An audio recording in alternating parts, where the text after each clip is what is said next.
Nagsagawa ang Police Regional Office 6 ng School Symposium sa mahigit 1,500 grade 9, 10 at 12 students ng Iloilo National High School sa La Paz, Iloilo City bilang bahagi ng pagdiriwang ng 31st Police Community Relations Month na naglalayong hikayatin ng mga estudyante na maging responsableng mamamayan at katuwang ng kapulisan sa pagpapanatili ng kapayapaan nito lamang ika-23 ng Hulyo taong kasalukuyan. Pinangunahan ni Acting Regional Director Police Brigadier General Randolph T. Tuanyo na kinatawanan ni Police Colonel Jerome D. Afuyog Jr., Chief of the Regional Staff, ang programa at binigyang diin sa kanyang mensahe ang mahalagang papel ng kabataan sa pagbuo ng isang ligtas, maayos at mapayapang komunidad.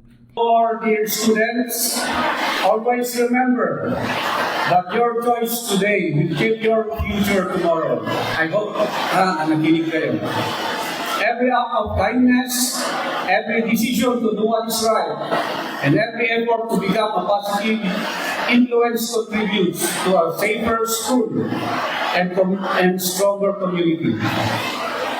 You are not just the leaders of tomorrow, you are already peace builders for today.